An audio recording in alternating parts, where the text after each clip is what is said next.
प्यारे साथियों, मैं डॉक्टर अशोक भास्कर पुनः आपके बीच में उपस्थित। आप सबको मेरा नमस्कार। जैसा कि आपको विदित है, हम योग तत्व उपनिषद की चर्चा कर रहे थे और उसके अंतर्गत योग के जो 4 प्रकार है, साधक की जो अवस्थाएं हैं, उनके बारे में हमने थोड़ी बहुत चर्चा की थी। अब उसी क्रम को आगे बढ़ाते हुए, जैसा कि विघ्न के ऊपर उस चैप्टर को हमने समाप्त किया था, अब हम आगे बढ़ते हैं। और आगे बढ़ते हुए अब सर्वप्रथम हम बात करते हैं कि जब हम इस योग के मार्ग के ऊपर आगे बढ़ रहे हैं, यम नियम आदि उनका हम ध्यान रख रहे हैं, लेकिन यदि अब हमें आगे उन टेक्निक्स को फॉलो करना है, यानी कि प्राणायाम, मुद्राएं, आसन आदि को यदि हमें फॉलो करना है, तो हमें स्थान का भी ध्यान रखना होगा कि किस प्रकार का स्थान होना चाहिए। तो यहाँ पर स्थान आदि का भी वर्णन किया गया है कि किस प्रकार का स्थान होना चाहिए। इसके लिए कहा गया है कि घास फूस आदि की बनी हुई पर्णकुटी होनी चाहिए, जो बहुत ज़्यादा बड़ी नहीं होनी चाहिए, यानी कि छोटी सी एक कुटिया होनी चाहिए जिसमें छोटा द्वार होना चाहिए। साथ में कुटिया की यह भी विशेषता बताई गई है कि उस कुटिया में किसी भी प्रकार का कोई भी खिड़की या अन्य दरवाजा नहीं होना चाहिए, कोई झरोका नहीं होना चाहिए, यानी कि दरवाजे के अलावा वह पूरी तरह से एक बंद कुटिया होनी चाहिए। साथ में वह जो कुटिया है वह गाय के गोबर से लिपी हुई होनी चाहिए। अब जहां पर बैठ करके आप ध्यान आदि करना चाहते हैं, वह स्थान थोड़ा सा ऊपर होना चाहिए। साथ ही खटमल, मच्छर आदि इस प्रकार की जो कीट पतंगे जीव जंतु है, उनसे रहित भी होनी चाहिए। अपनी कुटिया को गूगल, धूप आदि से सुवासित रखना चाहिए, क्योंकि इससे फायदा ये भी होगा कि कीट पतंगे, मच्छर है या दूसरे प्रकार के जो जीव जंतु है, वह हमें परेशान नहीं करेंगे। तो इन छोटी छोटी बातों का ध्यान में रखते हुए जहाँ पर बिल्कुल शांत स्वच्छ वातावरण हो, वहाँ पर इस प्रकार की कुटिया का ध्यान आदि अपने उन कर्मों को करने के लिए उसका निर्माण करना चाहिए। अब यदि जो आसन हमने बनाया है कि भाई थोड़ा सा ऊपर वह आसन होना चाहिए, वह आसन जिसके ऊपर हमें बैठना है वह किसका होना चाहिए, उसके लिए कहा गया है कि मृग छाल हो सकती है। मृग छाल ध्यान आदि के लिए अनुकूल बताई गई है। इसके साथ में कोई वस्त्र या कुश जो होती है उसकी बनी हुई हो सकती है। उस आसन पर बैठकर सर्वप्रथम पद्मासन की स्थिति के अंदर प्राणायाम का अभ्यास करना चाहिए। प्राणायाम के लिए यहाँ पर जो बताई गई है, जो विधि बताई गई है, यह बहुत इंपॉर्टेंट है और उस विधि को हम भी फॉलो कर सकते हैं। कहा गया है कि आप सर्वप्रथम पद्मासन लगा करके और अनुलोम विलोम का अभ्यास करना चाहिए। हालांकि यहाँ पर जो यह उपनिषद है उसमें अनुलोम विलोम शब्द नहीं आया है, लेकिन जो विधि बताई गई है उसके अनुसार वह प्राणायाम अनुलोम विलोम है।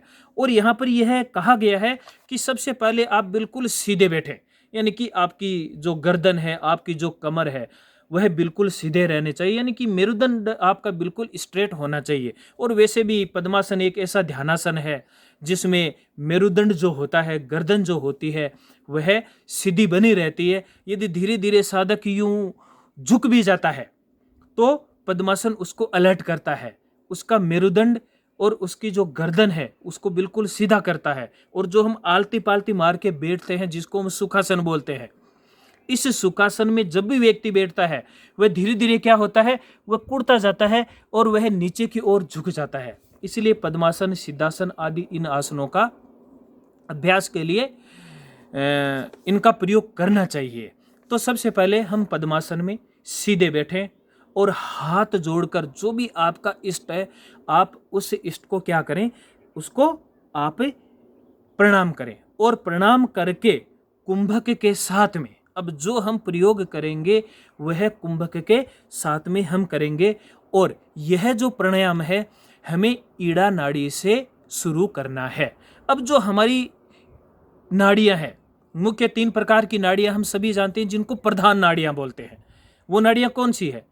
ईड़ा है, पिंगला है और सुषुम्ना है।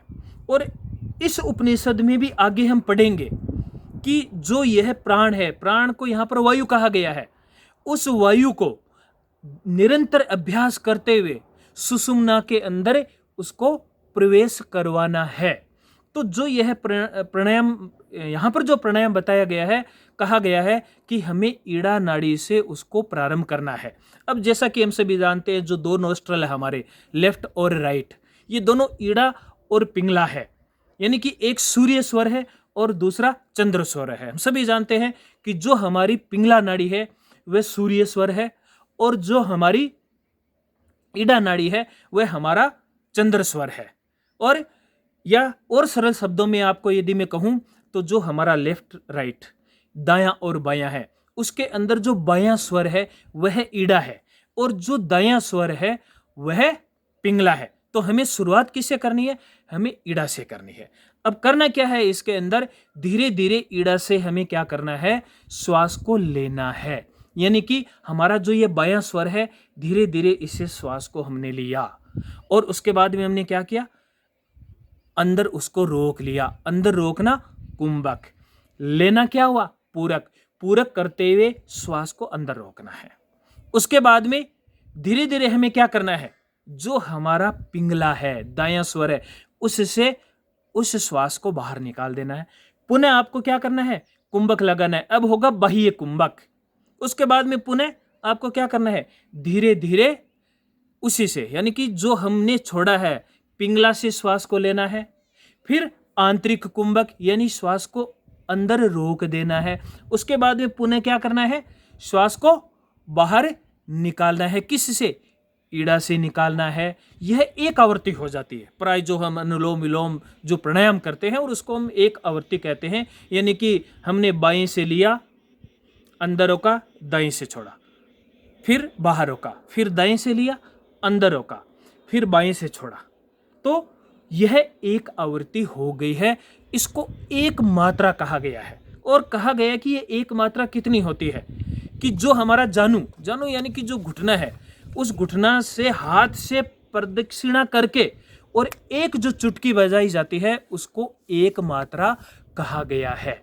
इस प्रकार की जो 16 मात्रा है, 16 मात्रा में श्वास को लेना है, 64 मात्रा में कुंभक का प्रयोग करना है और 32 मात्रा में हमें फिर श्वास को बाहर निकालना है, यानी कि रेचन करना है। रेचक, पूरक और कुंभक की यह एक मात्रा है, यह एक रेशियो है। यानी कि आप इस रेशियो को क्या कह सकते हैं? 1:4:2। या हम सेकंड में यहाँ पर बात करें तो यदि आपने 1 सेकंड श्वास लिया है तो 4 सेकंड रोकना है और उसके बाद में 2 सेकंड क्या करना है? आपको रेचन करना है। इस रेशियो को ध्यान में रखते हुए हमें क्या करना है?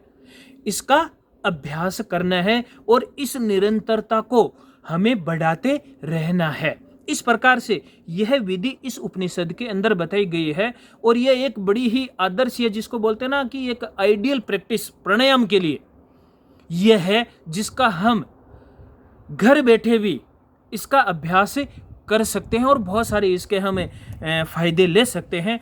और कहा गया है कि हमें कब कब करना है। प्राणायाम की बात तो आ गई है, लेकिन कब करना है? इसका जो सबसे अच्छा जो करने का साधन बताया गया है, करने का जो समय बताया गया है, वो बताया गया है प्रातः, मध्याह्न, संध्या सायंकाल और अर्धरात्रि को। यानी कि ये 4 समय है इसको करने के लिए। आपको प्रातःकाल भी करना है, आपको मध्याह्न दोपहर को भी करना है, आपको शाम को भी करना है और अर्धरात्रि को भी करना है। अब धीरे धीरे अभ्यास बढ़ाते हुए कहाँ तक करना है? 80 कुंभक तक करना है। कितना करना है? 80 कुंभक। यदि आप प्रातःकाल कर रहे हैं तो 80 कुंभक करें, यदि आप मध्याह्न भी कर रहे हैं तो इसके आपको 80 कुंभक करने हैं। यानी कि आपका अभ्यास इतना बढ़ जाना चाहिए कि 80 कुंभक तक आप इसको क्या कर सके? आप इसको ले जा सके। अब इसमें एक चीज मैं और बताना चाहूंगा कि अर्धरात्रि को तो करना ही है, लेकिन साथ में क्या बताया है? साथ में ये बताया गया है कि आपको सुबह करना है, आपको दोपहर को करना है, आपको शाम को करना है। साथियों, हम पढ़ते आए हैं, वैदिक काल से हम पढ़ते आए हैं एक शब्द त्रिकाल संध्या। वो त्रिकाल संध्या और कुछ नहीं है। उस त्रिकाल संध्या के अंदर यही किया जाता था कि सुबह के समय, अब संध्या होती क्या है? संध्या यही चीज होती है कि संध्या के अंदर हमें संध्या, सबसे पहले तो यह भी जाने कि संध्या होती क्या है। सूर्योदय का 45 मिनट का पहले और 45 मिनट के बाद का जो समय होता है उसको संध्या कहते हैं। संध्या जो शब्द बना है वह संधि से बना है, यानी कि उस समय जो सुबह का समय होता है, न रात होती है और न दिन होता है। इसी प्रकार की से शाम का भी समय होता है, इसी प्रकार से दोपहर का जो समय होता है, यानी कि न अपराह्न का समय होता है, न वो जो शाम का समय होता है, जो वह बीच का समय होता है वह संधि काल का समय होता है। और कहा गया है कि संधि काल के समय किया हुआ ध्यान, आसन, प्राणायाम आदि का जो फल होता है वह कई गुना होता है। और जो हमारे ऋषि मुनि होते थे वो त्रिकाल संध्या करते थे। उस त्रिकाल संध्या में विभिन्न प्रकार की उपासनाएं की जाती थी। और यहाँ पर भी वही बात कही गई है, यहाँ पर अर्धरात्रि को भी जोड़ दिया गया है। यदि उस समय इन प्राणायामों को किया जाए तो हमें कई गुना लाभ प्राप्त हो सकता है। यदि इस विधि के द्वारा लगातार 3 महीने तक इसका अभ्यास किया जाए तो हमारी संपूर्ण नाड़ियों का शोधन हो जाता है, उनका शुद्धिकरण हो जाता है, उनमें निर्मलता आ जाती है, वो पवित्र हो जाती है। हठ योग आदि, जो हठ योग के जो बहुत सारे ग्रंथ हैं उनमें बताया गया है कि हमारे शरीर के अंदर 72,000 नाड़ियां हैं। इतना ही नहीं, यदि हम दूसरे उपनिषदों को भी पढ़ें जो योग से रिलेटेड है, उन उपनिषदों में भी हमारे शरीर में लाखों नाड़ियां बताई गई है। उन नाड़ियों के शुद्धिकरण का उपाय यह एक प्राणायाम है, क्योंकि बिना नाड़ियों के शुद्धिकरण के हम हमारे चित्त की चंचलता को दूर नहीं कर सकते। हम लंबे समय तक ध्यान की एक अवस्था में नहीं बैठ सकते, हम हमारे मन को काबू में नहीं ला सकते। इसलिए नाड़ियों का सर्वप्रथम शुद्धिकरण बहुत जरूरी है। और यह साधक की पहली आरंभजा अवस्था है। इस आरंभजा अवस्था को शुरू करते हुए धीरे धीरे अब हम घट अवस्था की ओर बढ़ेंगे। अब यदि नाड़ियों का शुद्धिकरण हो जाता है तो जो साधक होता है उसको अपने आप ही बहुत सारी ऐसी फीलिंग्स आने लग जाती है, बहुत सारे उसको अनेक अनुभव होने लग जाते हैं। और उन अनुभवों में जो सबसे पहला अनुभव है वो है हल्कापन। शरीर में बिल्कुल ताजगी और हल्कापन, शिथिलता वह महसूस करता है। और वास्तव में देखा जाए तो आज की सबसे ज़्यादा इसी की आवश्यकता है, क्योंकि जो शारीरिक, मानसिक, भावनात्मक जो हम तनाव की बात करते हैं, जिस स्ट्रेस की हम बात करते हैं, उस स्ट्रेस को हम दूर कर सकते हैं। क्योंकि शरीर के अंदर जितना हल्कापन होगा उतना ही स्ट्रेस कम होगा। यानी कि शरीर के अंदर यदि हल्कापन है तो स्ट्रेस नहीं हो सकता। इतना ही नहीं, जठराग्नि प्रदीप्त होती है। जो हमारा पाचन तंत्र है वह इससे स्वस्थ बनता है, वह उससे प्रदीप्त होती है, खुल करके भूख लगती है, खाया पिया जो होता है वो ठीक ढंग से पचना शुरू हो जाता है। अब नाड़ियों का शोधन तो हम कर रहे हैं, लेकिन नाड़ियों के इस शोधन में पथ्य और अपथ्य के बारे में भी बताया गया है। यानी कि हमें किन चीज़ों को खाना चाहिए और किन चीज़ों को नहीं खाना चाहिए, बहुत ज़रूरी है। और हमारे यहाँ पर तो भारतीय परंपरा का तो एक आदर्श वाक्य भी है कि जैसा खाए अन्न वैसा होए मन। क्योंकि जिस प्रकार का आप अन्न ग्रहण करोगे आपके शरीर में उसी प्रकार के रसायन बनेंगे, उसी प्रकार के न्यूरोट्रांसमीटर्स बनेंगे, उसी प्रकार के हार्मोन्स बनेंगे। और यही न्यूरोट्रांसमीटर्स, यही हार्मोन्स हमारे विचार और हमारी भावनाओं को उत्पन्न करने वाले हैं। तो जिस प्रकार का आप यदि भोजन करोगे तो आपका मन भी उसी प्रकार का काम करेगा। गीता में भी 3 प्रकार का जो भोजन बताया गया है, सात्विक भोजन होता है, राजसिक भोजन होता है और तामसिक भोजन होता है। इसलिए एक जो साधक होता है उसको किस प्रकार का भोजन करना चाहिए, उसके लिए जो बताया गया है कि पथ्य में क्या होना चाहिए, बताया गया है कि यदि कोई नया साधक है तो प्रारंभ में जो वह साधना शुरू कर रहा है तो उसके लिए जो उत्तम और श्रेष्ठ आहार है वो दूध और घृत है। दूध और घी का उसको क्या करना चाहिए, पान करना चाहिए, और वह भी गाय का घृत और गाय का दूध होना चाहिए। और हम सब तो जानते ही हैं कि गाय को तो हमारे यहाँ पर माता के समान पूजा जाता है। इसके साथ ही जैसे जैसे हम आगे बढ़ते हैं तो उसमें गेहूं, चावल और मूंग, इन तीनों का हम प्रयोग कर सकते हैं। यह भी शरीर को पुष्ट करने वाले साधक के लिए उत्तम बताए गए हैं। यह एक उत्तम आहार है। और हम सभी जानते हैं कि जो मूंग होता है, मूंग की दाल और चावल की जो खिचड़ी होती है वह तो बहुत ही पौष्टिक और एक सात्विक आहार होता है जिसका हम प्रयोग कर सकते हैं। साथ ही क्या नहीं खाना चाहिए यह और भी ज्यादा इंपॉर्टेंट है, क्योंकि अपत्य यानी कि जो नहीं खाने वाला आहार होता है उसका बहुत ज्यादा नुकसान होता है। उसमें कहा गया है कि नमक है, तेल है, खटाई है, गरम, रूखा, तीक्ष्ण, मसालेदार, हरे साग है, आग से तापना है, इसके साथ ही स्त्री प्रसंग है, अधिक चलना है, प्रातःकाल का स्नान है, उपवास है। इन सभी को एक साधक को त्यागना चाहिए, इनका प्रयोग नहीं करना चाहिए। यदि इस पथ्य और अपथ्य के बारे में हम पूर्ण रूप से ध्यान रखते हुए साधना करते हैं तब हम निश्चित रूप से जिस लक्ष्य को प्राप्त करना चाहते हैं उस लक्ष्य को प्राप्त कर सकते हैं। परंतु आज का समय क्या है, आज के समय के अंदर अधिकतर जो लोग होते हैं वो योग तो करते हैं, योग में बहुत सारे आसन आदि भी करते हैं और शरीर को इतना अच्छे ढंग से तोड़ मरोड़ लेते हैं कि बहुत अच्छे ढंग से वह कठिन से जो कठिन आसन होते हैं उनको भी वो कर लेते हैं। लेकिन साथ में जब वो पथ्य और अपथ्य का ध्यान नहीं रखते हैं तब उनको जो प्राप्त होना चाहिए वह नहीं होता है। प्राय होता क्या है कि इन ग्रंथों में हम बहुत बड़ी बड़ी बातें पढ़ लेते हैं। हम कहते हैं कि ऐसा मिल जाता है, वैसा मिल जाता है, शरीर ऐसा हो जाता है, हमारी जो देह होती है वो कांतिवान हो जाती है और अनेक प्रकार की सिद्धियां मिलनी शुरू हो जाती है।